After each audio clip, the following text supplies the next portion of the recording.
Camera बरोबर आहे का? लाईन बरोबर आहे?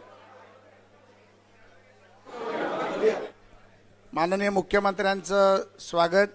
माननीय उपमुख्यमंत्री अजितदादा, माननीय उपमुख्यमंत्री देवेंद्रजी, सन्माननीय केंद्रीय राज्यमंत्री रामदास आठवलेजी, सन्माननीय विधान परिषदेचे गटनेते प्रवीण दरेकरजी, सन्माननीय सदाभाऊ खोतजी. प्रवीण भाऊ या ना वर.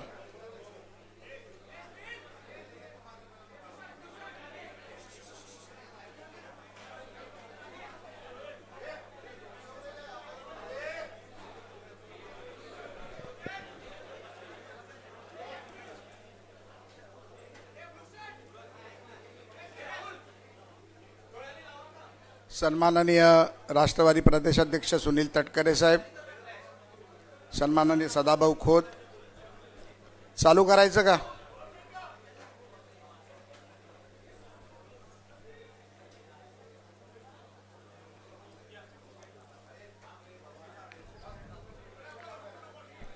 चालू करायचं का?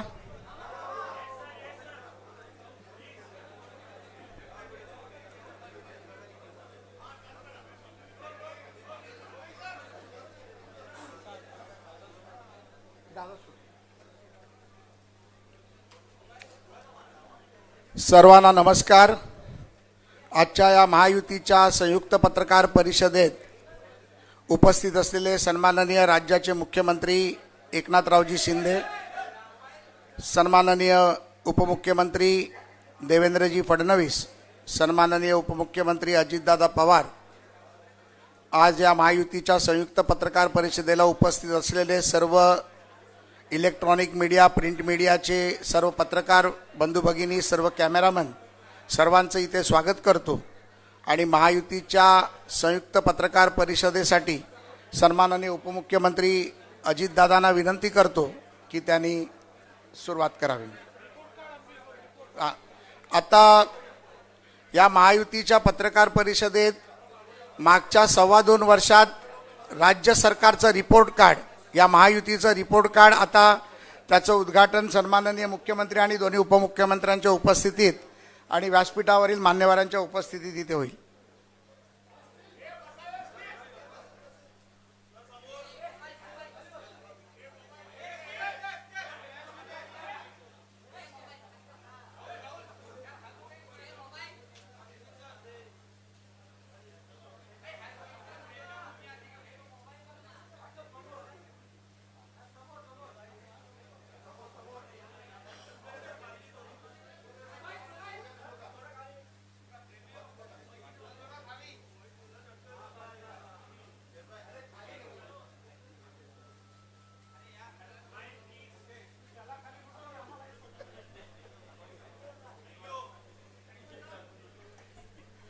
खरं तर महायुतीच्या रिपोर्ट कार्डमध्ये या मागच्या 2.25-2.5 वर्षात एवढी कामं झाली आहेत. खरं तर ते रिपोर्ट कार्ड इलेक्ट्रॉनिक रिपोर्ट कार्डच बनवायला पाहिजे.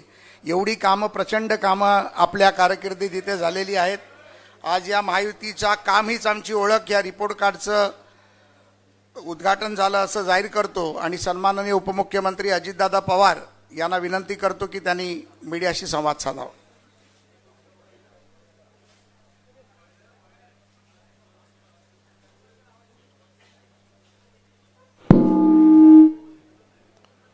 राज्याचे मुख्यमंत्री माननीय शिंदेसाहेब, उपमुख्यमंत्री माननीय देवेंद्रजी, केंद्रीय राज्यमंत्री माननीय आठवले साहेब, सदाशिवराव खोत, सुनीलजी तटकरे, प्रवीण दरेकर, प्रसाद लाड, सर्व उपस्थित सन्माननीय पत्रकार बंधू भगिनींनो आणि माझ्या तरुण मित्रांनो, कालच आपल्याला माहिती आहे की निवडणूक आयोगाने आपल्या राज्याच्या निवडणुकाचा कार्यक्रम जाहीर केला आहे. तुम्ही एक पहा की साधारण आमच्या समोरची लोक सातत्याने काही ना काही फेक नॅरेटिव्ह सेट करण्याचा प्रयत्न करतात. हे आधीच ओरडत होते की निवडणुका 2-3 टप्प्यामध्ये घेतील, असं करतील, एक दिवसात घेणारच नाही किंवा हे अमुकच करतील. हे सगळं निवडणूक आयोगाच्या हातात असतं. आम्ही पहिल्यापासून सांगत असतो किंवा हा अधिकार कुणाचाच नाही, हा त्यांचा आहे, त्यांना स्वायत्तता दिलेली आहे आणि त्यांनी एकाच तारखेला निवडणुका जाहीर केलेल्या आहेत आणि मतदान पण 3 दिवसांनी मतमोजणी त्यांनी ठेवलेली आहे. हा सगळा कार्यक्रम आपण बघितला. आता हे झाल्यानंतर पाठीमागं काय बोलत होते ते सगळं विसरून गेले आणि पुढच्या गोष्टी त्यांनी सुरू केल्या. आज आम्ही तुमच्या सगळ्यांच्या समोर रिपोर्ट कार्ड 2022ला बदल झाला. उद्धव ठाकरे साहेबांचं सरकार त्या ठिकाणी बाजूला गेलं. एकनाथराव शिंदेच्या नेतृत्वाखालचं सरकार सुरुवातीला भाजप आणि शिवसेना अशा पद्धतीनं अस्तित्वात आलं. नंतर 1 वर्ष गेल्यानंतर आम्ही लोक त्या सरकारमध्ये समाविष्ट झालो आणि गेले 1.5 वर्ष आम्ही सगळेजण मिळून त्या ठिकाणी काम करतोय. आता 22 ते 24चा हे रिपोर्ट कार्ड देत असताना आपण जर बघितलं तर सातत्याने आमच्याबद्दल असं सांगितलं जातं की ह्यांनी तिजोरी मोकळी केलेली आहे, कर्जबाजारी केलेलं आहे, अमुक झालेलं आहे, तमुक झालेलं आहे. पत्रकार मित्रांनो, आपल्यामार्फत महाराष्ट्रातल्या माझ्या जनतेला मला सांगायचं आहे की मी अतिशय जबाबदारीनं सांगतो, ह्या योजना देत असताना नेहमीच निवडणुका जवळ आल्यानंतर शेवटच्या 2, 3, 4 कॅबिनेट होतात. त्या कॅबिनेटमध्ये बरेच काही निर्णय हे घेतले जातात. मग पहिले का घेतले जात नाही त्याला काही असं वेगळं काही कारण नाही, पण शेवटी काही बाबा हा आपल्याकडनं राहून गेला विषय आणि त्या पद्धतीनं विषय येतात आणि त्याच्यातनं ते विषय आम्ही मंजूर करतो.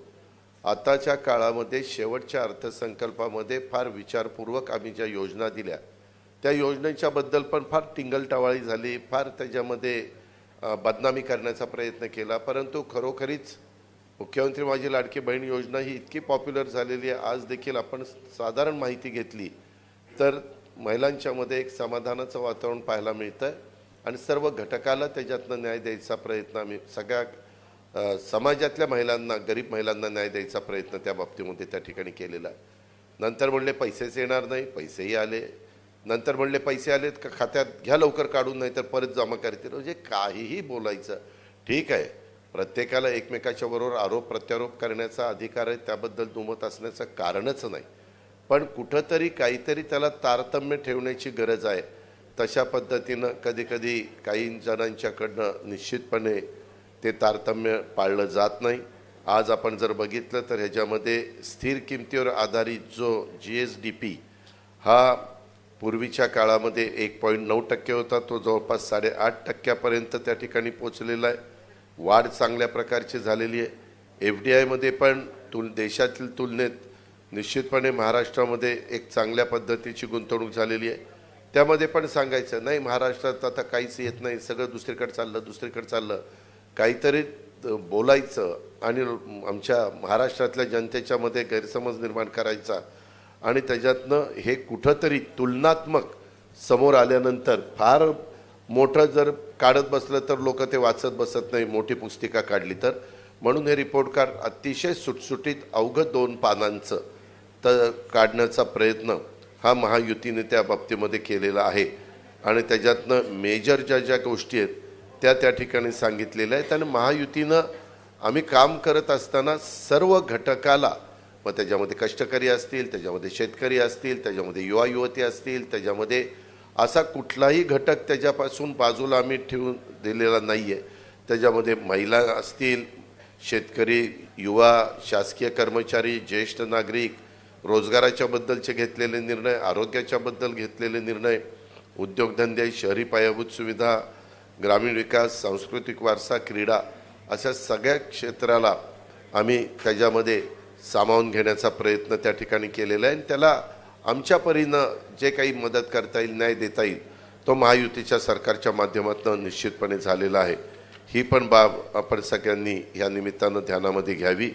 आज ह्या 2-2.5 वर्षाचा कामगिरीचा अहवाल आपल्या पुढे सादर करण्यात आपण सगळेजण खरं तर जमलोय आणि महाराष्ट्राच्या जनतेच्या आयुष्यात आम्ही आणलेल्या ह्या बदलाचा हा अहवाल आहे. गेल्या 2 वर्षात महिलांच्यापासून पार शेतकऱ्यांच्यापर्यंत आणि युवकांच्यापासून उद्योगांच्यापर्यंत प्रत्येक वर्गाच्या उन्नतीसाठी आम्ही अविरत अशा प्रकारची मेहनत घेतलेली आहे. आज आम्ही आपल्यासमोर या मेहनतीचा हा लेखाजोखा मांडतोय आणि त्याच्यातून हे सगळं आपल्या पुढे ठेवण्याचा आमचा प्रयत्न आहे. आपल्यामार्फत राज्याच्या कानाकोपऱ्यात सांध्यापासून बांध्यापर्यंत तो पोचवण्याचा आमचा सगळ्यांचा प्रयत्न आहे. तुम्ही पाहिलं एकंदरीतच जनतेचं जीवन बदलणाऱ्या योजना ह्या खऱ्या अर्थाने आम्ही देण्याचा प्रयत्न त्या ठिकाणी केलेला आहे. आमच्या योजनांचा मिळणारा खरं तर इतका अभूतपूर्व अशा प्रकारचा प्रतिसाद बघून आमचे विरोधक थोडेसे गडबडलेले आहेत. काही जण म्हणतात घाबरलेले आहेत, पण मी घाबरलेले नाही म्हणणार, गडबडलेले आहेत. माझी लाडकी बहीण, मुख्यमंत्री माझी लाडकी बहीण योजनेच्या यशामुळं ते त्या ठिकाणी गडबडून गेलेत. आम्ही जेव्हा ही योजना जाहीर केली तेव्हा या योजनेची अंमलबजावणी कधी होणारच नाही असं ते म्हणायचे. त्यानंतर आमच्यावर टीका केली की फॉर्म भरले जातील पण पैसेच देणार नाहीत. त्याच्यानंतर आज आता 2.5 कोटी मायमाऊलींच्या खात्यामध्ये पैसे 5 महिन्याचे मिळून प्रत्येकी 7,500 साधारण त्यांचे फॉर्म कधी आले त्या पद्धतीनं जमा झालेत. विरोधकांना आमच्या बहिणींच्या आयुष्यात होत असलेला सकारात्मक बदल हा पचनी पडत नसल्यामुळं आता ते सांगत आहेत की हे पैसे फक्त निवडणूक होईपर्यंत मिळतील. मी आपल्याला अतिशय जबाबदारीनं CM-DCMच्या साक्षीनं सांगतो की ह्यामध्ये तरतूद पहिल्यांदा केलेली होती 10,000 कोटीची, नंतर केली 35,000 कोटीची. अशा पद्धतीने टोटल 45,000 कोटीची वर्षभराची तरतूद त्यामध्ये त्या ठिकाणी केलेली आहे. आणि महाराष्ट्रातील माझ्या सर्व मायमाऊली बहिणींना मला खात्री द्यायची या निमित्तानं की योजना तात्पुरती नाही. निवडणुका येतील, निवडणुका जातील, हे तर 5 वर्षांनी ठरलेलंच आहे. पण हे तुमचे जे काही पैसे आहेत ते तुमचा अधिकार आहे, कोणी ते काढू घेऊ शकत नाही. खरं तर भविष्यात या योजनेच्या माध्यमातून दिल्या जाणाऱ्या मदतीत आणखी वाढ करण्याचा सुतोवाच हा मुख्यमंत्र्यांनी केलेला आहे. याचा आम्ही विचार करतोय. आम्ही ही योजना अतिशय विचारपूर्वक आणि भविष्याचा विचार करून मांडलेली आहे आणि त्यांची यशस्वीपणे अंमलबजावणी देखील आम्ही त्या ठिकाणी करतोय. अशा पद्धतीनं वीज माफीचा 3, 5, 7.5 ही योजना असेल. उलट मला ह्या निमित्ताने सांगायचं आहे, पूर्वी सुशीलकुमार शिंदे साहेबांचं सरकार असताना अशाच प्रकारे 2003 साली मोफत वीज देण्याची घोषणा केली, बिल दिलं आणि नंतर लगेच निवडणुका झाल्यानंतर ती योजना पद्धतशीरपणे बाजूला केली आणि बिलं द्यायला सुरुवात केलेली आहे. त्या गोष्टी होणार नाही. ह्या योजना निश्चितपणे पुढं वीज माफीची, माझी लाडकी बहीणची ह्या चालूच राहणार आहेत. हाही विश्वास आम्ही या निमित्तानं महाराष्ट्राला, महाराष्ट्रातले सर्व माझ्या शेतकरी वर्गाला आणि माझ्या मायमाऊली बहिणींना देतो. तसंच युवा युवतींचा तो जो कार्यक्रम आहे तो देखील, अशा बऱ्याचशा आमच्या योजना आहेत. परंतु बाकीचे पण मान्यवर बोलणार आहेत. माझ्या सगळ्या सहकारी मित्रांना एवढंच सांगायचं आहे, तुम्हाला सांगायचं आहे की महायुती सरकार हे काम करणारं सरकार आहे. येत्या काळात आम्ही मागच्या 2-2.5 वर्षात केलेल्या कामाच्या जोरावर आमच्या कामांचं काम रिपोर्ट कार्ड जनतेसमोर देऊन त्यांची मतं आणि महाराष्ट्राचं उज्ज्वल भविष्य घडवण्यासाठी आशीर्वाद मागणार आहोत. ह्याकरता ही आजची पत्रकार परिषद बोलवण्यात आलेली आहे. धन्यवाद. नमस्कार. धन्यवाद दादा. सन्माननीय उपमुख्यमंत्री देवेंद्रजी फडणवीस साहेबांना विनंती करतो. माननीय मुख्यमंत्री महोदय, उपमुख्यमंत्री महोदय, माननीय आठवले साहेब, तटकरे साहेब, दरेकर साहेब, सदाभाऊ, प्रसादजी, निवडणुकीचा शंखनाद झाला आहे. अर्थात आमच्याकरता शंखनाद झाला आहे, काहींकरता ऐलान झाला आहे. पण आज या निमित्ताने आमच्या महायुती सरकारने 2-2.25 वर्षामध्ये जे काही कार्य केलेलं आहे त्याचं एक रिपोर्ट कार्ड आपल्यापुढे आम्ही ठेवतो आहोत. अर्थात हे संक्षिप्त रिपोर्ट कार्ड आहे, कारण आपल्याला ठळक बाबीच तुमच्यापर्यंत पोहोचवता येतील. सविस्तर त्यातला प्रत्येक मुद्दा आणि त्या घटकांकरता केलेली कामं याची पुस्तिका आहे. त्याच्यामुळे ती काही आपल्यासमोर ठेवणं आम्हाला आत्ता संयुक्तिक वाटत नाही, ते आपल्यापर्यंत आम्ही पोचवू. एक महाराष्ट्राच्या जनतेच्या लक्षात आलं असेल, स्थगिती सरकार गेल्यानंतर गती आणि प्रगतीचं सरकार हे गेल्या 2-2.25 वर्षामध्ये महाराष्ट्राने बघितलेलं आहे. आणि ज्या वेगाने मुख्यमंत्री एकनाथरावजी शिंदे यांच्या नेतृत्वातील सरकारने या महाराष्ट्रामध्ये ट्रान्सफॉर्मेशनल पूर्णपणे परिवर्तन करणाऱ्या अशा प्रकारच्या योजना आणल्या, या निश्चितपणे आमच्या कामाची गती आणि महाराष्ट्राची प्रगती या दोन्ही गोष्टी सांगणाऱ्या आहेत. खरं म्हणजे ज्याचा उल्लेख या ठिकाणी झाला की महाराष्ट्र हे पहिलं राज्य आहे की ज्या राज्याने शेती विजेकरता स्वतंत्र शेतकरी वीज कंपनी स्थापन केली. या कंपनीच्या अंतर्गत 14,000 मेगावॅट वीज निर्मितीचं काम सुरू केलं सोलरच्या माध्यमातून, आणि पुढच्या 15 ते 18 महिन्यामध्ये म्हणजे आत्तापर्यंत त्यातलं 1,500 मेगावॅट पूर्ण पण झालं. 15 ते 18 महिन्यात याचं सगळं काम डिलिव्हर होईल आणि त्यानंतर महाराष्ट्रातल्या शेतकऱ्यांना 365 दिवसा वीज ही आम्ही उपलब्ध करून देऊ. हा एक अत्यंत क्रांतिकारी निर्णय आणि काम, ही घोषणा नाही, याचं प्रत्यक्ष काम जमिनीवर आम्ही सुरू केलेलं आहे. आणि 8.5 रुपयांनी जी वीज पडायची ती वीज आता केवळ 3 रुपयाला पडणार आहे. त्यामुळे महाराष्ट्र सरकारचे 10,000 कोटी रुपये बजेटमधले आणि 5,000 कोटी रुपये क्रॉस सबसिडीचे आम्ही यातनं वाचवणार आहोत. आणि याच्याच आधारावर आम्ही शेतकऱ्यांना मोफत विजेची योजना आणली.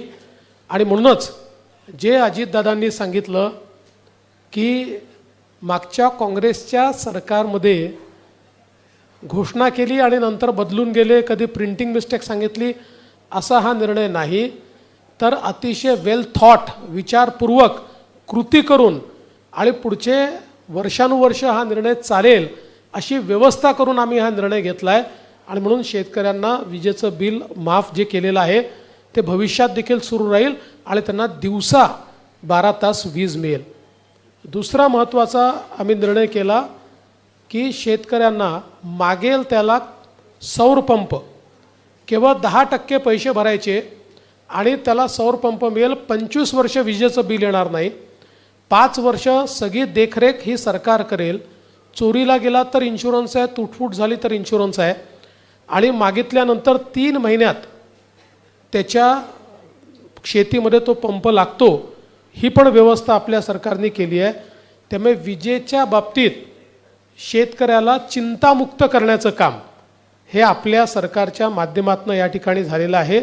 आणि मला असं वाटतं की शेतकऱ्यांनी देखील त्याचं प्रचंड स्वागत केलं, कारण अगदी 5,000 रुपयापासून तर 50,000 रुपयापर्यंत बिलं जी आहेत ही शेतकऱ्यांची माफ झालेली आहेत. दुसरं, सिंचनाच्या क्षेत्रात देखील या सरकारने अभूतपूर्व कामगिरी केली आहे. खरं म्हणजे जे काही मध्यंतरी महाविकास आघाडीचं सरकार होतं, या सरकारमध्ये एकाही प्रकल्पाला सुधारित प्रशासकीय मान्यता दिली नाही. त्यामुळे सिंचनाचं काम पूर्णपणे ठप्प होतं. आत्ता या सरकारमध्ये 145 प्रकल्पांना त्या ठिकाणी सुधारित प्रशासकीय मान्यता दिलेली आहे, ज्यामुळे 22,73,000 हेक्टर सिंचन क्षमता तयार होईल. आणि आपण बघा, सगळ्या महाराष्ट्रातल्या दुष्काळी भागामध्ये ही सगळी प्रकल्प आपण त्या ठिकाणी मान्य केलेली आहेत. अनेक दुष्काळी भागातले कामांची सुरुवात केलेली आहे. म्हणजे अगदी पश्चिम महाराष्ट्रातला दुष्काळी भाग असो, मराठवाड्यातला असो की विदर्भातला असो, कामांची सुरुवात देखील झालेली आहे.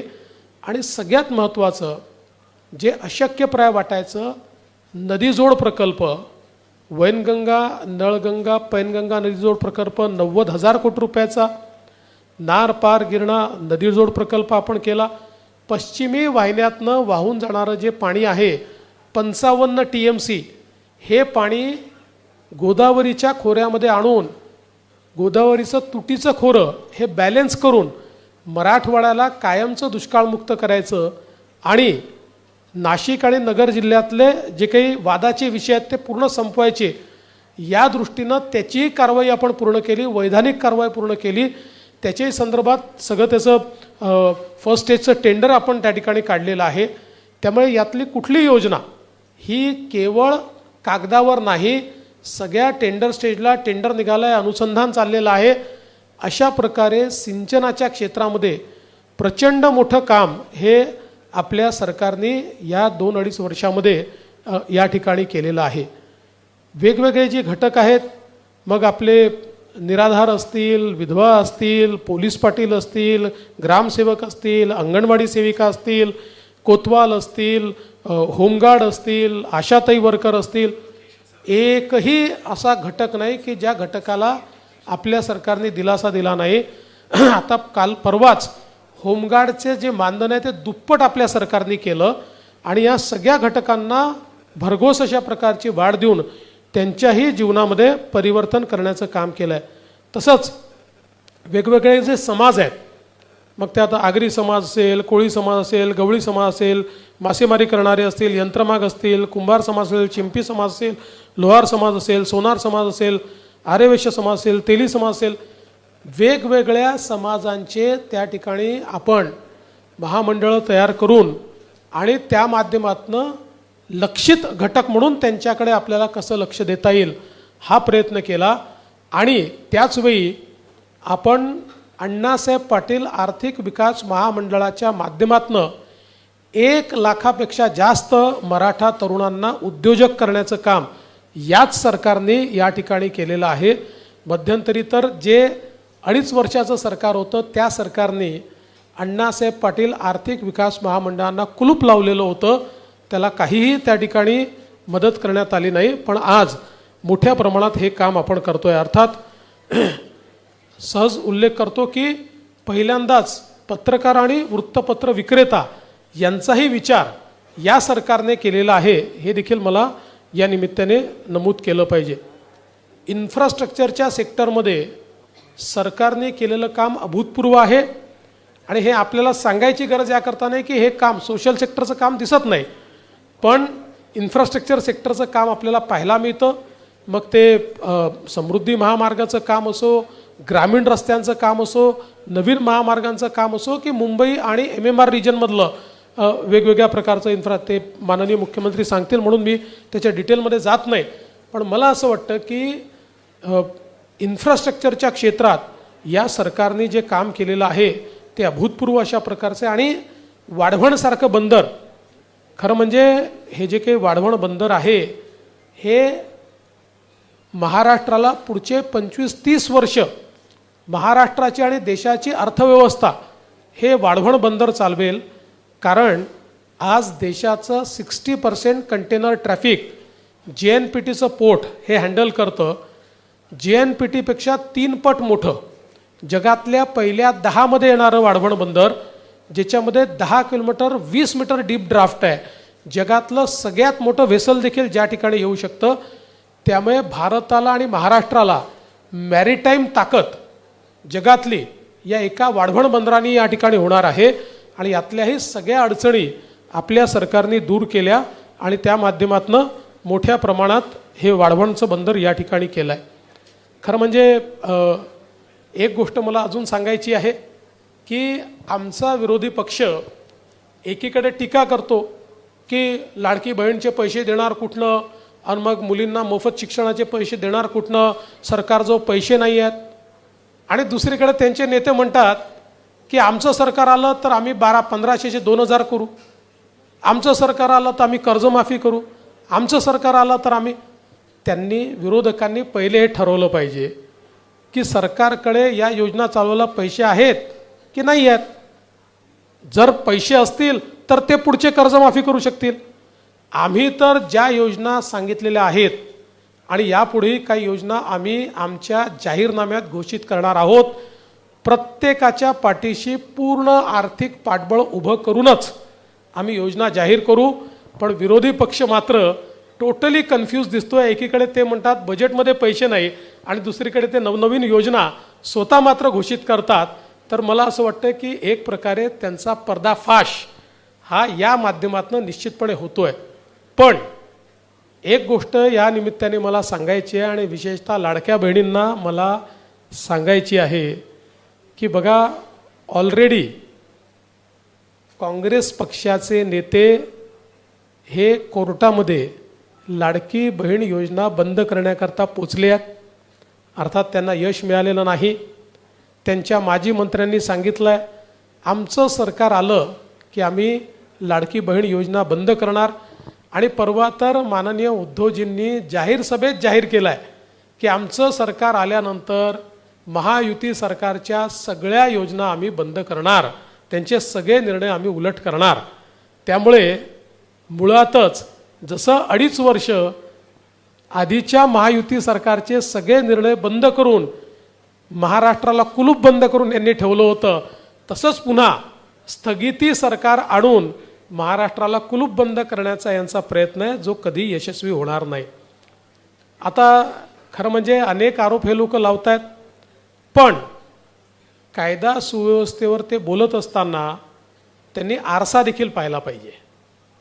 कारण मी आता गुन्ह्यांच्या संख्येमध्ये जाणार नाही, ती पण आकडेवारी माझ्याकडे आहे, पण मला असं वाटतं स्टॅटिस्टिक्सनी काही शेवटी कायदा आणि सुव्यवस्थेचं वर्णन करणं योग्य नसतं. पण ज्यांचा गृहमंत्रीच जेलमध्ये गेला ते आता आम्हाला या ठिकाणी कायदा आणि सुव्यवस्था सांगतायत. ज्यांच्या काळामध्ये कॅश फॉर ट्रान्सफर हे स्कॅम, पैसे घेऊन ट्रान्सफर होतात, याचं सगळं रेकॉर्डिंग झालं, ज्याची CBIची इन्क्वायरी चाललेली आहे. ज्यांनी पैसे घेऊन घेऊन बदल्या केल्या, आता त्या सरकारची मंडळी या ठिकाणी आम्हाला कायदा आणि सुव्यवस्थेच्या संदर्भात सांगतायत. देशातल्या सगळ्यात मोठ्या उद्योगपतीच्या घरासमोर ज्यांचे पोलीस बॉम्ब ठेवत होते आणि ते उघडकीस येऊ नये म्हणून पोलिसांनीच हत्या केली, ते आता या ठिकाणी आम्हाला सांगून राहिले आहेत कायदा आणि सुव्यवस्थेच्या संदर्भात. ज्यांनी कोरोनाच्या काळामध्ये पत्रकारांना घरून ओढून जेलमध्ये टाकलं, ते आता कायदा आणि सुव्यवस्थेच्या संदर्भात आणि लोकशाही कशी राहिली पाहिजे या संदर्भात आम्हाला त्या ठिकाणी सांगून राहिलेले आहेत. आणि ज्यांनी कोरोनाच्या काळामध्ये आरोपींना सुरक्षित प्रवास करता यावा म्हणून गाड्या उपलब्ध करून दिल्या, ते आता कायदा आणि सुव्यवस्थेच्या गोष्टी करतायत. खरं म्हणजे मी इतक्या गोष्टी माझ्याकडे आहेत, मी एवढंच सांगतो, निश्चित काही घटना घडलेल्या आहेत, यापूर्वी देखील त्यापेक्षा गंभीर घटना घडल्या आहेत, पण त्याच्यावर हे कधी बोलले नाहीत. पण अर्थात आता कुठली घटना बोलली तर बोलण्याचा अधिकार आहे. राज्य सरकारने कुठलीही घटना घडल्यानंतर तात्काळ कारवाई केलेली आहे आणि त्या ठिकाणी आरोपींना पकडण्याचं काम आपण केलेलं आहे. अन्यथा आपण जर बघितलं पाहिजे तर त्यांच्या काळामध्ये निर्भयाच्या ज्या गाड्या होत्या, निर्भया पथकाच्या गाड्या, या नेत्यांच्या सुरक्षेकरता वापरल्या जात होत्या. हिंगणघाटच्या गंभीर घटनेमध्ये ज्या मुलीला जाळून टाकलं दुर्दैवाने, तिला कंपेन्सेशन अनाऊन्स केलं, 2 वर्ष कंपेन्सेशन दिलं नाही.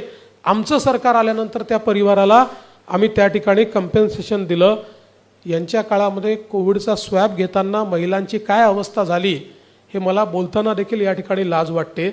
त्यामुळे मला असं वाटतं की केवळ नरेटिव्ह तयार करणं एवढा एकमेव प्रयत्न त्यांचा आहे. आम्ही महिलांना मदतही करू आणि महिलांना सुरक्षितही ठेवू आणि जिथे महिलांच्या सुरक्षेवर कोणी घाला घालण्याचा प्रयत्न करेल त्याच्यावर कडक कारवाई देखील या ठिकाणी आमच्या सरकारच्या माध्यमातून केली जाईल. मी या निमित्ताने एवढंच सांगतो, या सरकारने अतिशय गतीनं काम केलेलं आहे. महाराष्ट्र वेगानं प्रगतीकडे चाललेला आहे. देशाच्या FDIच्या 52% पैसा FDI गुंतवणूक महाराष्ट्रात येते. आता मला सांगा की देशाच्या 52% गुंतवणूक महाराष्ट्रात येते आणि हे म्हणतात गुंतवणूक गुजरातला चालली आहे. खरं तर मला असं वाटतं की गुजरातचे खरे ॲम्बेसेडर जर कोणी असतील तर ते महाविकास आघाडीचे आहेत.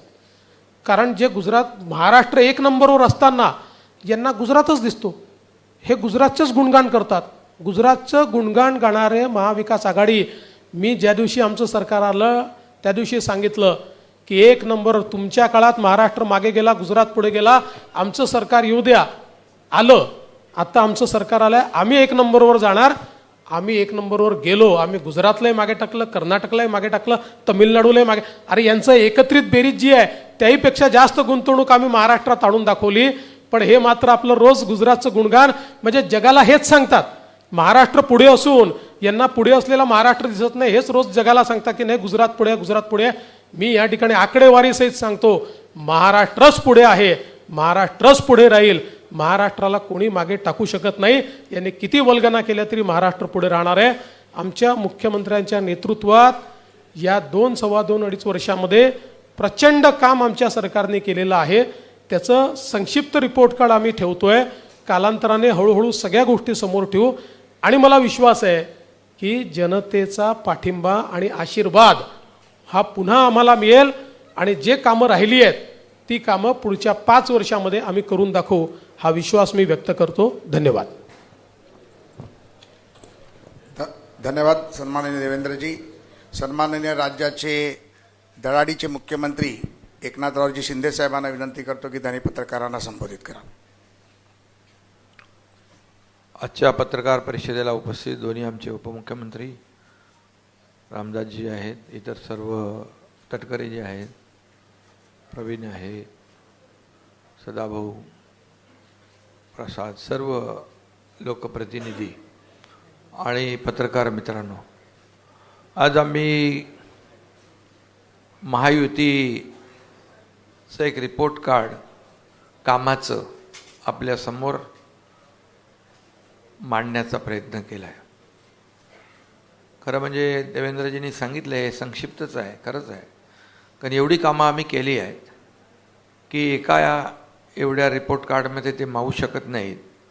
परंतु जाहीरनामा लोक काढतात, पण कामं केलेला वचननामा किंवा वचनपूर्ती किंवा रिपोर्ट कार्ड सादर करायला हिंमत लागते.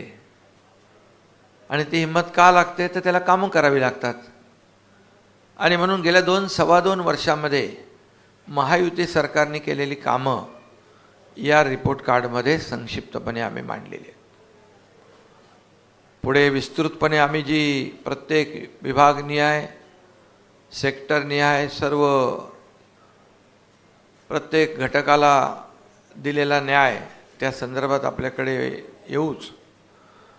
परंतु महायुतीने गेल्या 2-2.25 वर्षामध्ये केलेलं काम जे आहे हे काम वाखाणण्यासारखं आहे आणि त्याची पोचपावती सर्वसामान्य माणूस देखील देतोय. आज आपण हे सगळे त्याला साक्षीदार आहात की एवढे निर्णय आता आज आपण पाहिलं तर इन्फ्रास्ट्रक्चरमध्ये माझ्या अगोदर दोन्ही उपमुख्यमंत्र्यांनी त्याला स्पर्श केलेला आहे. आज पायाभूत सुविधांमध्ये राज्य देशामध्ये नंबर 1ला आहे. आज अटल सेतूच आपण पाहिला, तुम्ही प्रवास केला असेल, 1-1.5 तासाचं अंतर केवळ 15-20 मिनिटावर आलं. आज कोस्टल हायवे मुंबईचा पाहिला, त्याच्यावर आपण प्रवास केला आहे.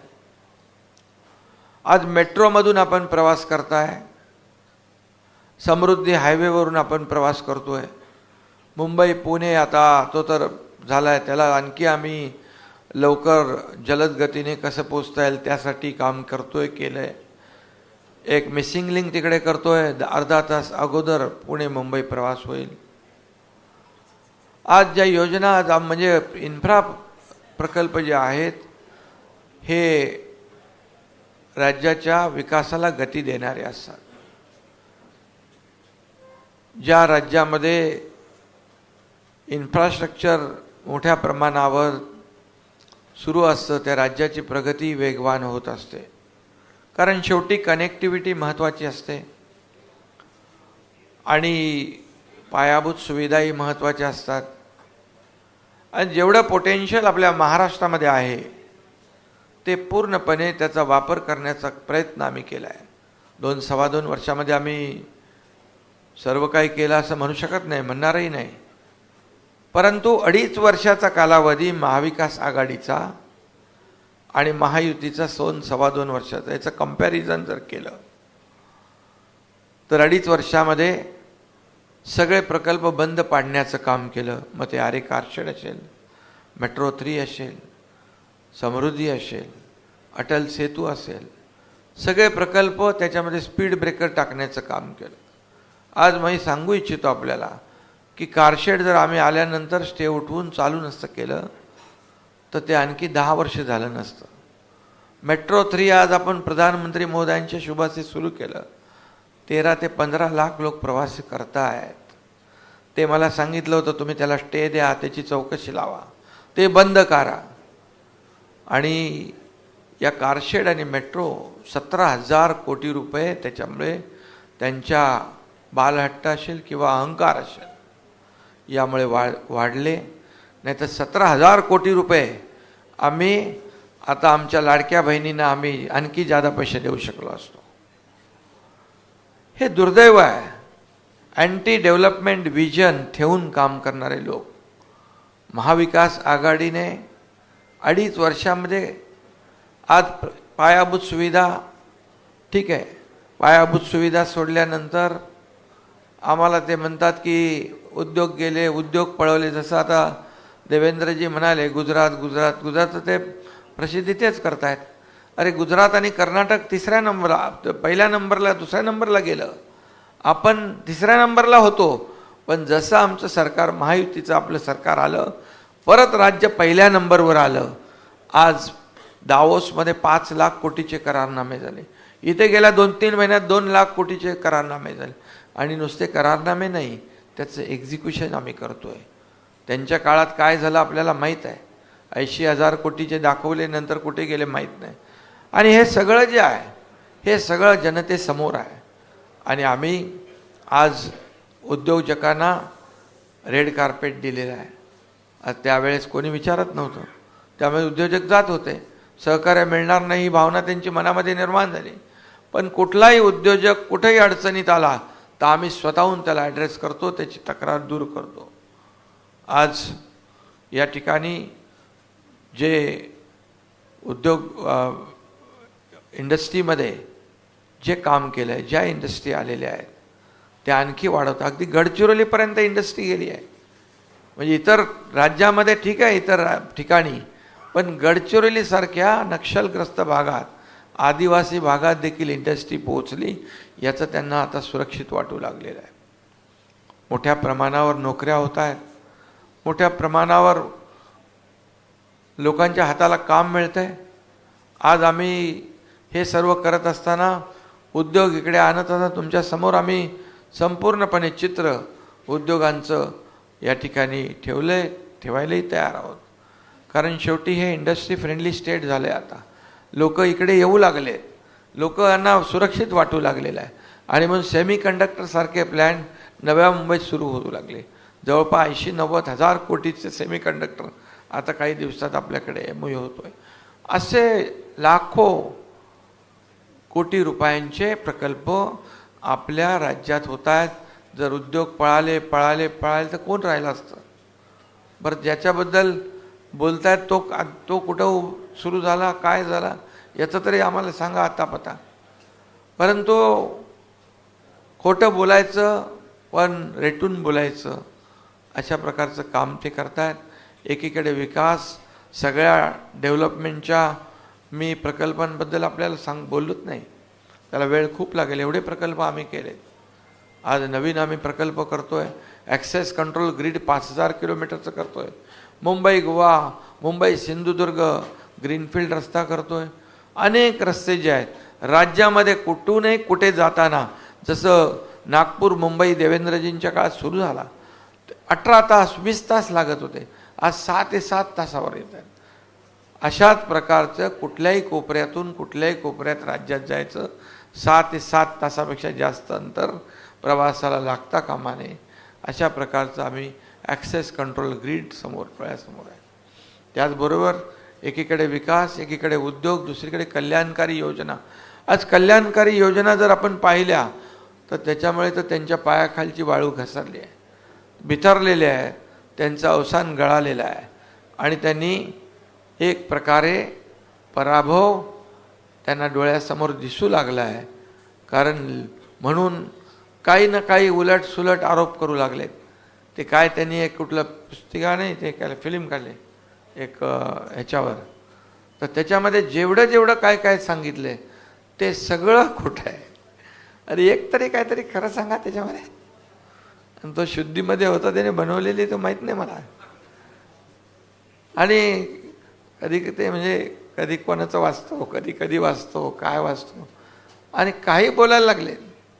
काय कुणाचा काय संबंध नाही. त्या दिवशी भाषणामध्ये गाईचाच संबंध मराठी भाषेबरोबर जोडला.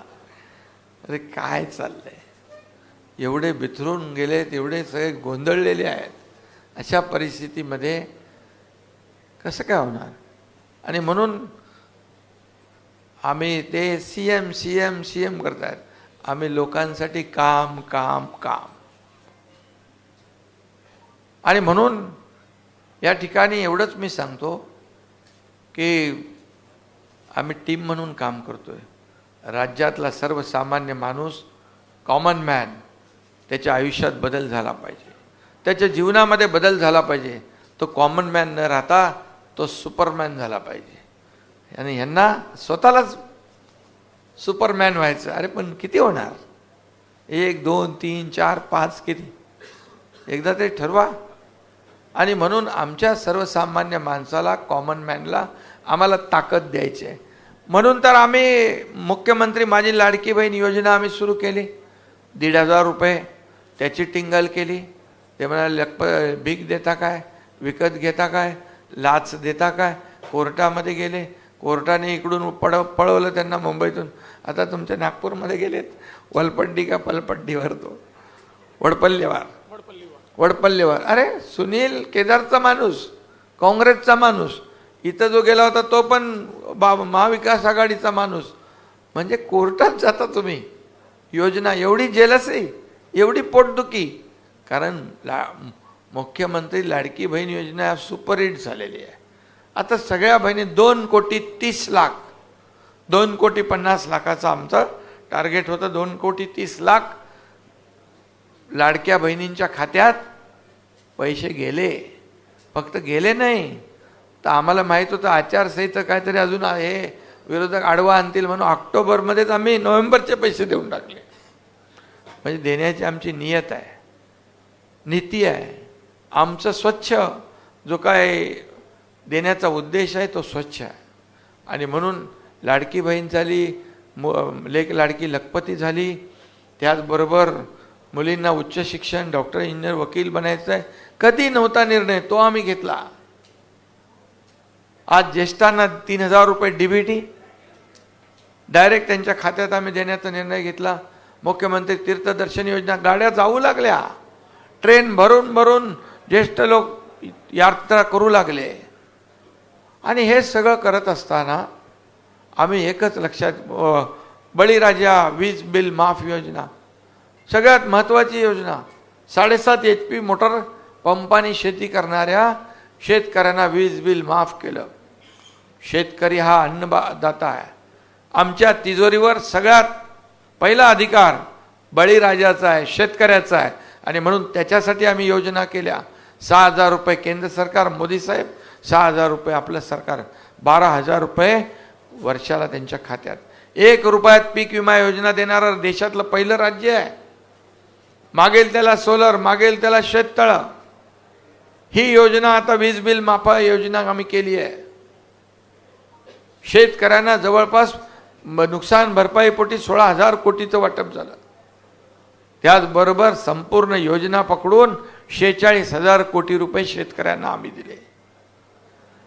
महाविकास आघाडीने कर्जमाफी केली होती.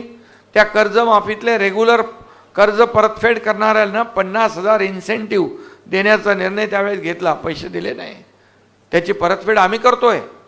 त्यांची परतफेड म्हणजे त्यांना देण्याचं काम. म्हणजे खोटी आश्वासने द्यायची आणि नंतर हातवर करायचे, असले धंदे आम्ही कधी केले नाहीत, करणारही नाही.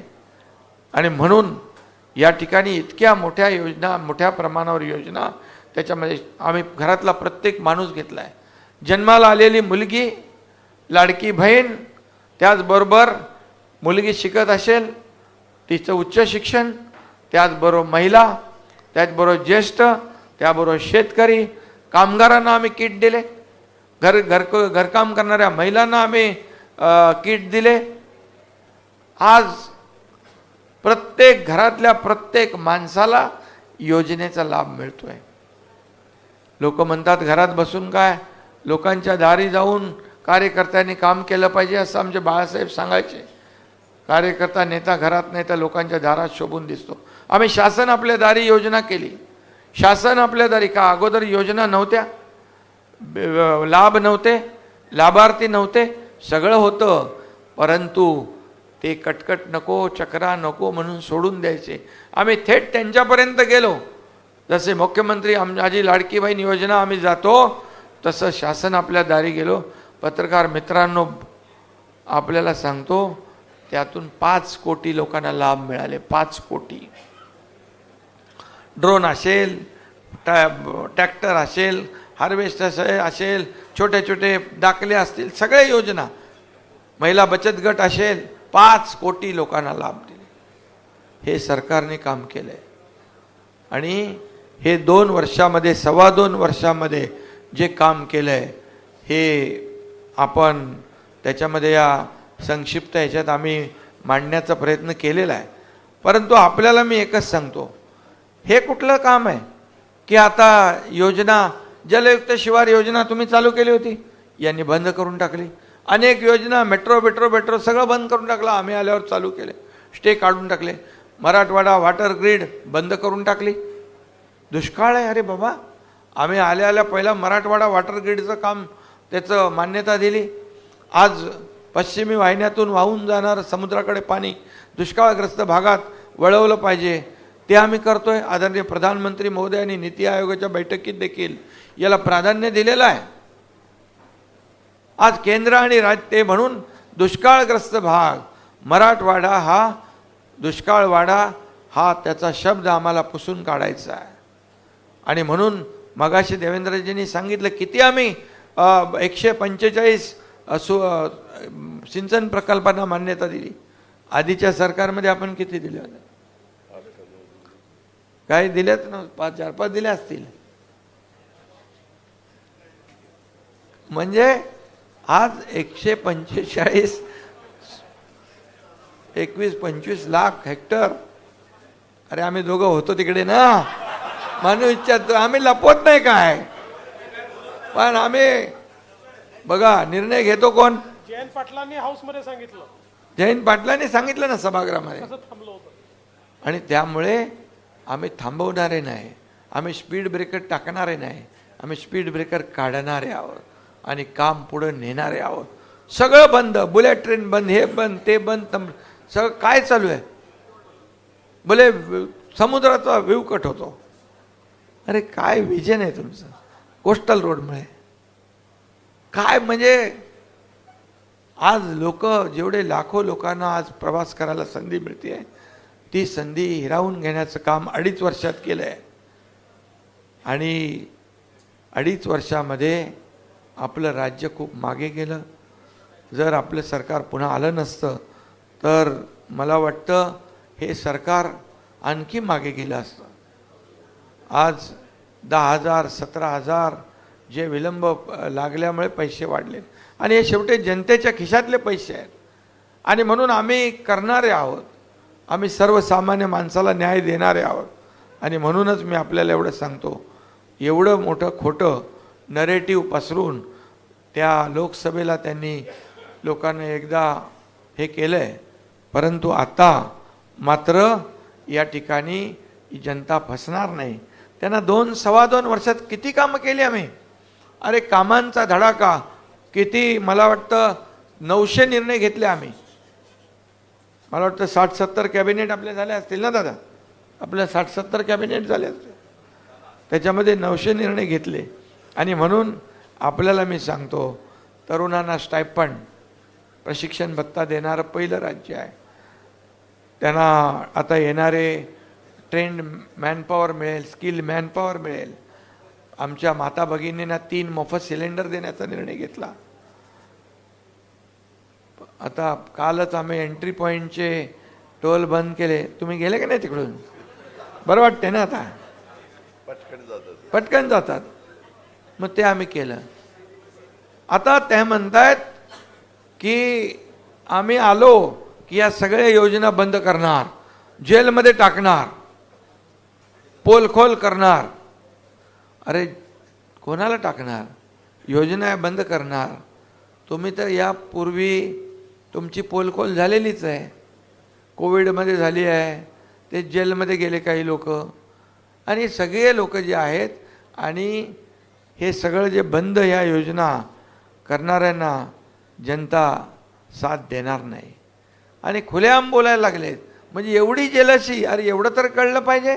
लोक सगळे विरोधात जातील, कारण लाडकी बहीण योजनेला कोणी टच करायला गेला त्याचा कार्यक्रमच झाला समजा.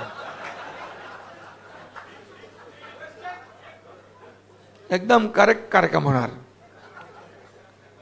कारण आमच्या लाडक्या बहिणी बिलकुल ऐकून नाही घेणार.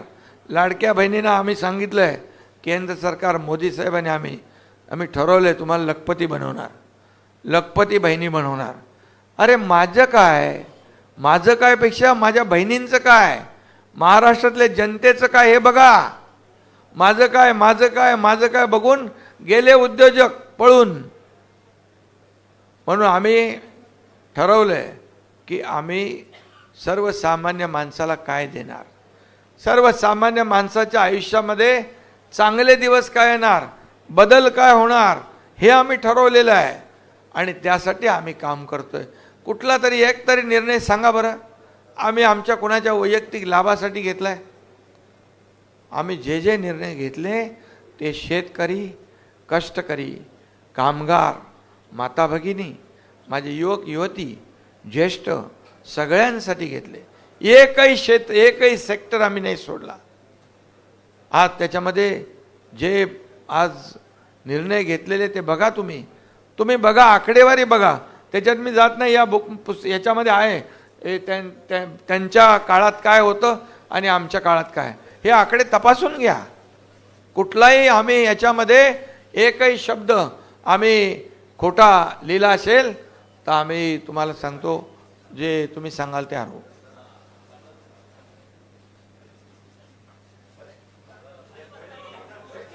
बघा, तुम्ही पण वाचून घ्या पहिले.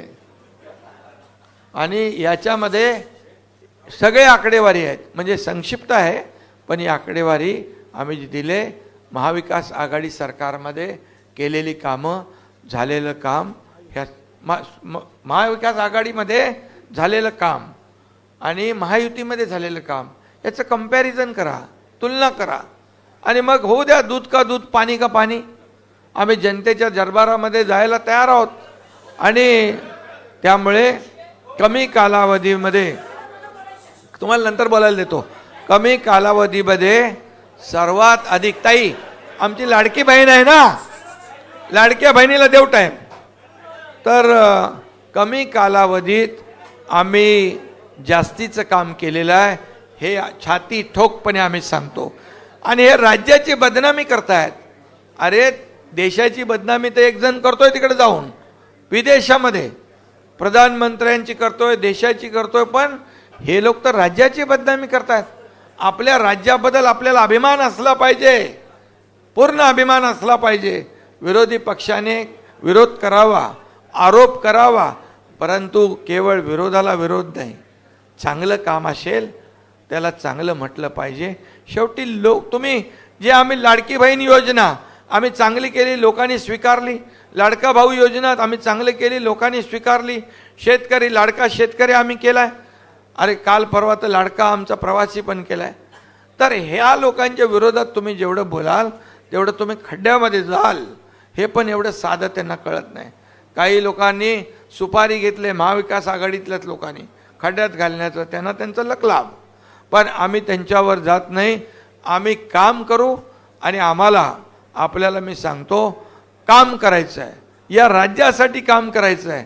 आणि भविष्यात देखील महायुती सरकार एवढ्या प्रचंड कामाच्या जोरावर रात्रंदिवस आम्ही काम करतोय. तुम्हीच सांगा, मी असेल, देवेंद्रजी आहेत, अजितदादा आहेत, सांगा किती लोक आम्हाला भेटतात. दिवसातून हजारो लोक भेटतात. पूर्वीची परिस्थिती बघा, कोण वर्षाला जात होतं, कुणाला वर्षाचे दरवाजे उघडे होते, काय होतं, किती लोक भेटत होते. अरे याचा तरी विचार जनता नक्की करते. जनताच बोलते हे चालतं बोलतं सरकार आहे. हे कुठं, अरे मुख्यमंत्री सहायता निधीमध्ये तुम्ही 2-3 कोटी रुपये देता आणि आम्ही 350 कोटी दिले. हे कुणाचे पैसे आहेत? हे जनतेचे पैसे आहेत. त्याचा जीव वाचवला पाहिजे. आला कोणी की लगेच आम्ही सही करतो. तुमचं तर पेन पण काढत नव्हते, पेन ठेवतच नव्हते. त्यामुळे असं बघा, मला कोणावरही टीका करायची नाही.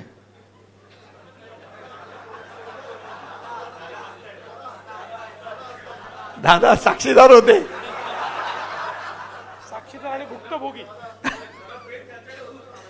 अरे बाबा काय ते बरोबर वाद चालवत होते. आणि म्हणून तुम्हाला सांगतो, हे आमचं सरकार सर्वसामान्यांचं आहे, सर्वसामान्यांना न्याय देणारं सरकार आहे. आणि म्हणून आम्ही जे काम केलेलं आहे याची पोचपावती येणाऱ्या निवडणुकीमध्ये महायुतीला जनता दिल्याशिवाय राहणार नाही, एवढाच विश्वास मी या ठिकाणी व्यक्त करतो. आणि यानंतर तुम्हाला सांगतो की रिपोर्ट कार्ड देणारं हे आमचं पहिलं सरकार आहे.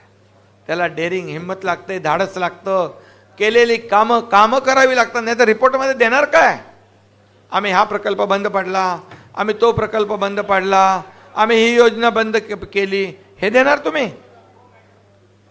आणि म्हणून मला अभिमान आहे, आम्ही जे काम केलं, माझे दोन्ही उपमुख्यमंत्री, माझे सर्व मंत्रिमंडळातली सहकारी यांचं सर्वांचं सहकार्य, सर्व लोकांचं सहकार्य. आणि तुम्हालाही सांगतो, तुम्ही फक्त रोजचा सकाळचा ते दाखवता, अरे दिवस काय लोकांच्या जीवनात, अटल सेतू दाखवा, कोस्टल दाखवा, मेट्रो 3 दाखवा, अरे ते दाखवायला तुमचा TRP वाढेल, लोक बोलतील यांच्या चॅनलवर विकास कामं दाखवत आहेत. नुसतं ते आता आवडत नाही लोकांना, सकाळ काय ते काय, रोज त्यांचं काम चालूच आहे, भोंगावारच असतो.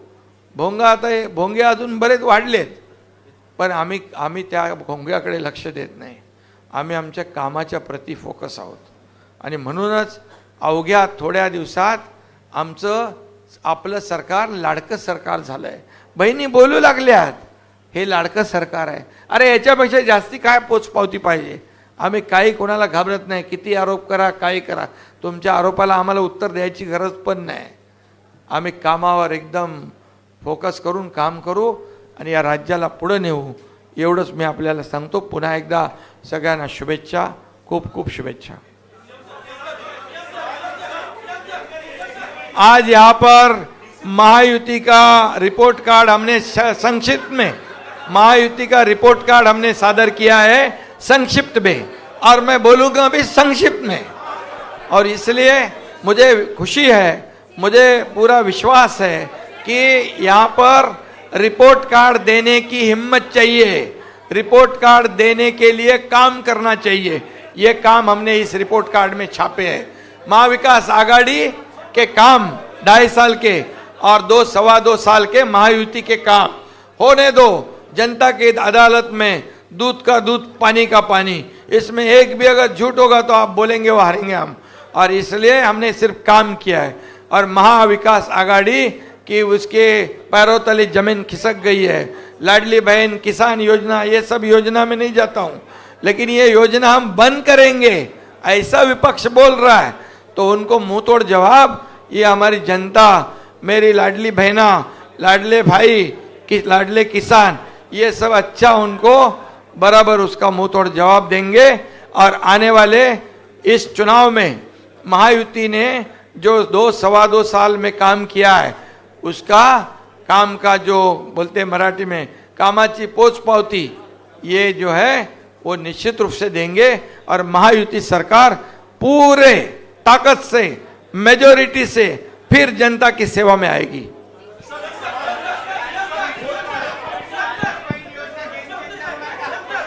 जरा एक गेम चेंजर झालेली आहे. लाडली बहीण योजना गेम चेंजर झालेली आहे. एक सगळ्यांना विनंती आहे की एका एकाने प्रश्न विचारले तर सगळ्यांच्या लक्षात येतील. रौनक, सुरुवातीला रौनक, एक प्रश्न विचारा.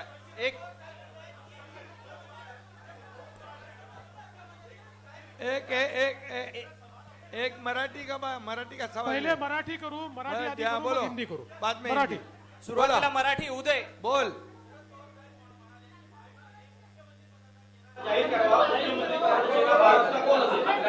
त्यांना माहित आहे की त्यांचा मुख्यमंत्री होणार नाही, त्यामुळे पहिले तर हे लक्षात ठेवा, सत्ता पक्षाला चिंता नाही, मुख्यमंत्री स्वतःच बसलेले आहे.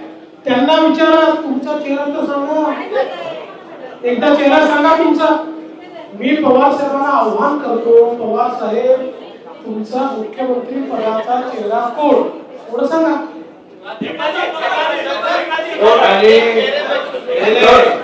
आणि आमच्याकडे कोणाला डोळे लागलेले नाही. आमचं 2.25 वर्षाचं काम हाच आमचा चेहरा आहे. त्यांनी विरोधी पक्ष नेत्याचा चेहरा ठरवावा. विरोधी पक्ष नेत्याचा चेहरा त्यांनी ठरवावा.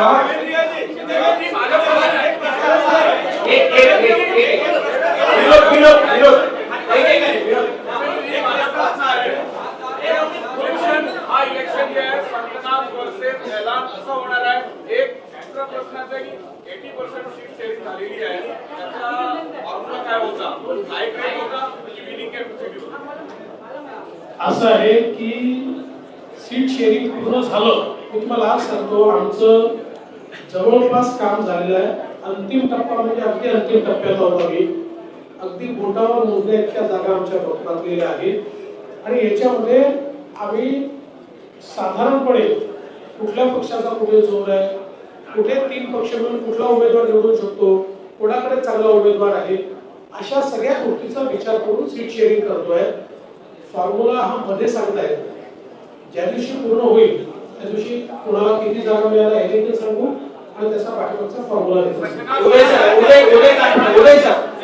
उदय सर एक मिनिट. उदय सर बोलताय. उदय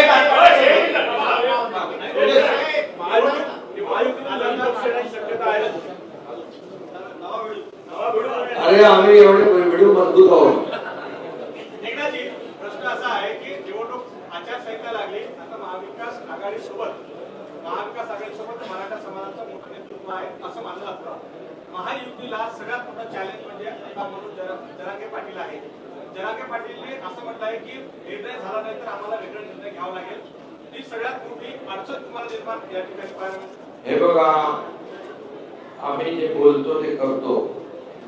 मी स्वतः मराठा समाजाला आरक्षण देणार सरकार, ओबीसी समाजाला इतर कुठल्याही समाजाला धक्का न लावता मराठा समाजाला आरक्षण देणार. भर दसरा मेळावा शिवाजी महाराजांच्या पायाची शपथ घेतली. आम्ही ताबडतोब असेंब्ली बोलवली, अधिवेशन बोलवलं, 10% आरक्षण दिलं. अरे ते आरक्षण रद्द करायला कोण गेले बघा जरा, कोण पिटिशनर आहे. आम्ही टिकवलंय, ते टिकवलं. यापूर्वी आरक्षण देवेंद्रजींनी दिलं होतं, ते घालवलं कोणी? आताच्या महाविकास आघाडीने. सुप्रीम कोर्टामध्ये जे सगळं तिथे मांडायला पाहिजे होतं, पुरावे द्यायला पाहिजे, अपयशी ठरले. आणि आता जे आम्ही दिलंय ते पण रद्द करण्यासाठी आटापिटा चालू आहे. दुसरी गोष्ट, कधी मराठवाड्यात कुणबी प्रमाणपत्र मिळत नव्हते. जस्टिस शिंदे कमिटी आम्ही गठीत केली, त्यांना आता कुणबी प्रमाणपत्र मिळू लागले. इतके वर्ष ज्यांच्या हातात संधी होती, सत्ता होती, त्यांनी मराठा समाजाला आरक्षण दिलं नाही. फक्त मराठा समाजाचा वापर मतांसाठी केला. आणि मग ते मी जाऊ इच्छित आहे 1994ला काय झालं आणि काय त्याच्यात मी जात नाही. पण मी एवढंच सांगतो, मनोज जरांगे पाटील हे मराठा समाजासाठी न्याय मिळवण्यासाठी रस्त्यावर उतरले. पण त्यांनी हा विचार केला पाहिजे की महायुतीने काय काय दिलंय.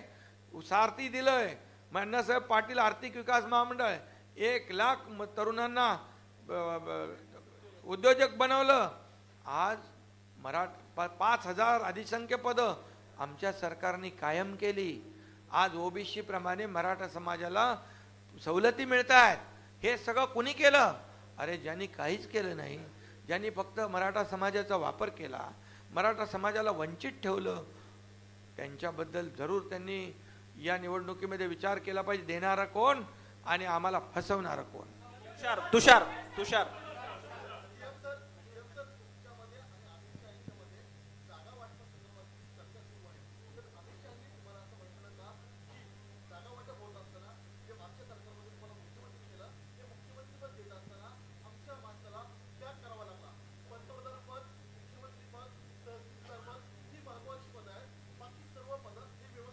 असं तुम्ही ऐकलं का कुठं? तुम्ही त्या बैठकीत होते का? अरे बाबा, हे असं कुठंही काही कोणीही बोललेलं नाही. आणि कोणी आम्ही ऐकलेलं नाही. या एक मिनिट, बैठकीमध्ये आमच्याशिवाय दुसरा कोणी नाही आणि तुम्ही त्याच्यावर बातम्या करताय, म्हणजे मला तर आश्चर्यच वाटतं. टेबल न्यूज आहे, टेबल न्यूज 100% पुढे असं कुठेही बोलणं नाही, काही म्हटलेलं नाही. तुम्ही आमच्यामध्येच ला. हिंदी प्रश्न घेऊ. अभिषेक तुम्ही ताई यांचं काय, यांचं बोलू दे एकदा. हा बोला.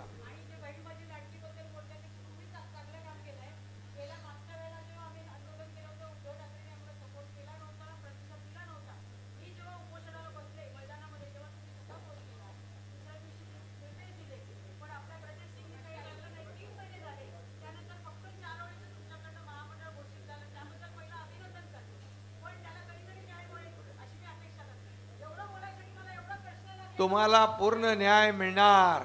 लाडक्या बहिणींचा जमाना आहे.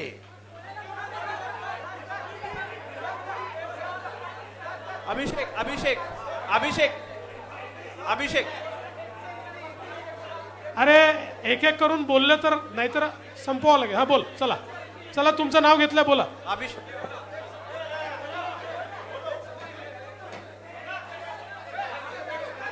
बाकीचे शांत राहिले तर प्रश्न कळेल आणि लवकर आपण करू शकू. अभिषेक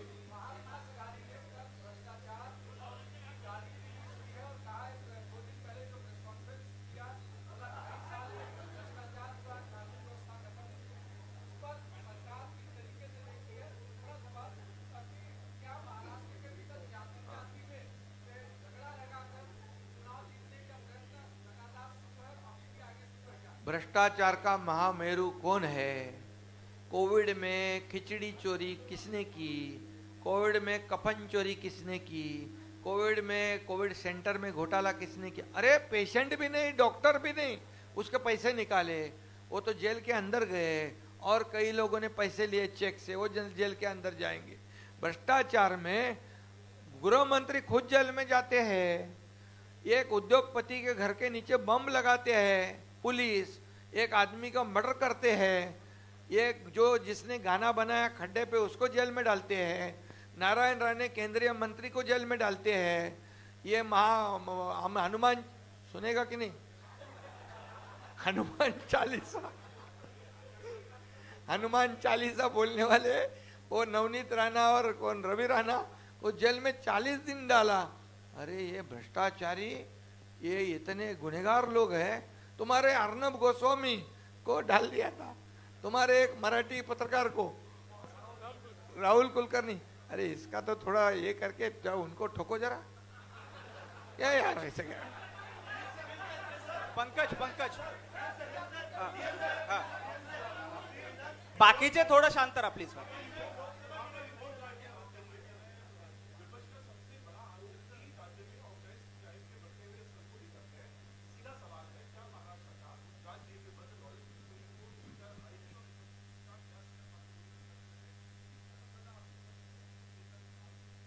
पहली बात तो यह है कि आरोपी कोई भी हो, जो निष्पन्न होगा उसके ऊपर कार्रवाई होगी. आप जिस केस की बात कर रहे हो, इसमें जो हमारी इंक्वायरी चल रही है, उसमें 4-5 एंगल सामने आ रहे हैं. उनमें से जो एंगल कितना होगा उसके ऊपर पुलिस काम करेगी और उस बारे में पुलिस ही आपको ब्रीफिंग देगी.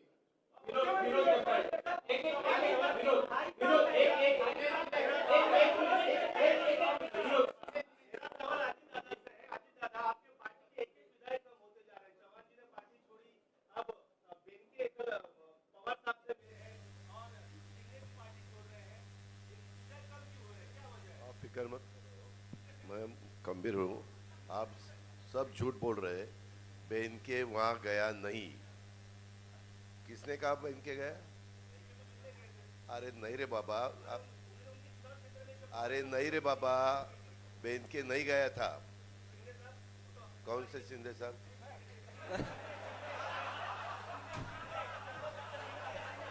हाँ, ये देखो, मेरे यहाँ मेरे पास जितने विधायक है, मैं जाता नहीं, आते उसमें मेरे को से सुनो, उसमें से कोई विधायक को मैं टिकट नहीं देने वाला। उनको मैंने बताया है, मेरे यहाँ से उसको टिकट नहीं मिलता है, उसके लिए वो वहाँ जा रहे हैं। और जिसको मैं टिकट देने वाला हूँ वो मेरे साथ रहे। आपको कोई विनोद, जो लोग वहां से यहाँ आते हैं उनका बारे में पूछता नहीं। हाँ, इतना टोल माफ कर दिया, सब माफ कर दिया, पत्रकारों का मंडल बनाया तो चला मयुरेश, शेवटचा प्रश्न मयुरेश।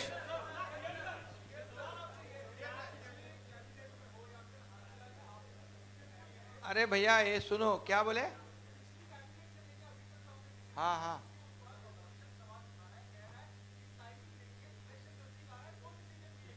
देखो क्या है, जब से हमारी सरकार बन गई तब से उनका आक्षेप चालू है। सरकार गिरेगी, गलत डिसीजन ले रहे, सरकार गिरेगी, घटना बाह्य सरकार है। करते करते करते करते हमारी सरकार मजबूत होते गई। आज 900 निर्णय हमने लिए हैं, ये जनता के हित में निर्णय लिए हैं। देखो, कोई भी निर्णय लेना क्या तुरंत एक दिन में नहीं होता है, उसके लिए पूरा तैयारी करना पड़ता है, नियोजन करना पड़ता है, पैसे का व्यवस्था करना पड़ता है, प्रिपरेशन करना पड़ता है। इसलिए हमने जो भी अभी लेख लाड़की लखपति योजना जब की, तभी क्या चुनाव था क्या? एसटी में 50% सवलत दिया, तभी क्या चुनाव था क्या? किसानों को 6,000 रुपए हमने दिया सालाना, तभी क्या चुनाव था क्या? ऐसा नहीं है। हम एक ये सब निर्णय हमने बराबर क्या क्या लेना है उसकी तैयारी करनी पड़ती है, और आखिर में तो थोड़ा तो झटका तो देना पड़ता है कि नहीं?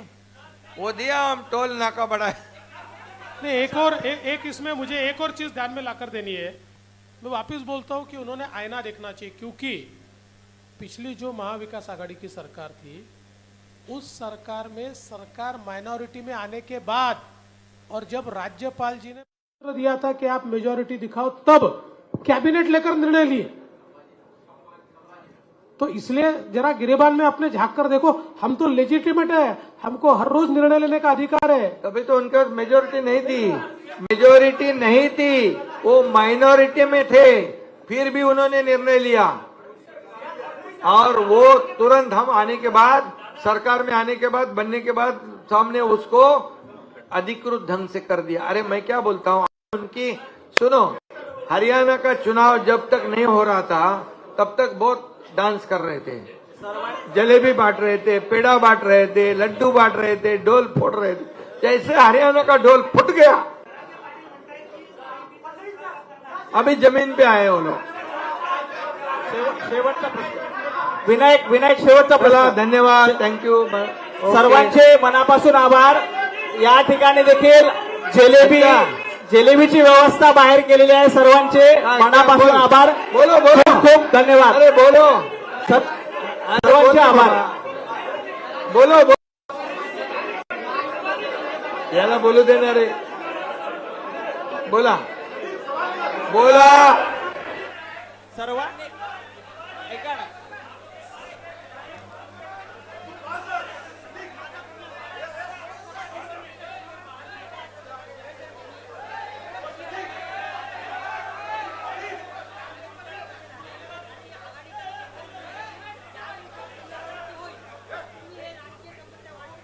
हे बघा, लोकसभेमध्ये गल्ली गल्लीमध्ये पाड्या पाड्यावर गेले, फेक नॅरेटिव्ह पसरवला, संविधान बदलणार, आरक्षण जाणार, सगळ्या जातीपातीला घाबरवलं आणि फेक नॅरेटिव्ह पसरवून मतदान घेतलं।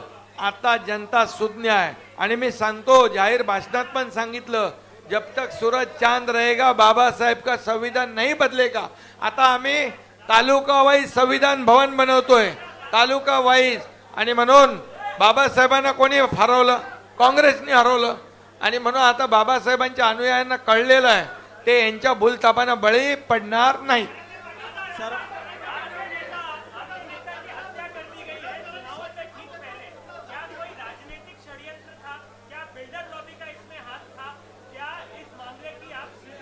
उसकी इंक्वायरी चालू है। मैं रोज उसके बारे में क्या क्या इंक्वायरी आगे जा रही है वो मैं भी देखता हूँ, सीएम साहब भी देखते हैं और हम पर्सनली सब देख DCM रहे भी हैं। देखते हैं। धन्यवाद, आभारी है खूप खूप। स्टेजवर कृपया स्टेजवर कोणी येऊ नये. सर्वांना विनंती आहे की स्टेजवर कोणी येऊ नये.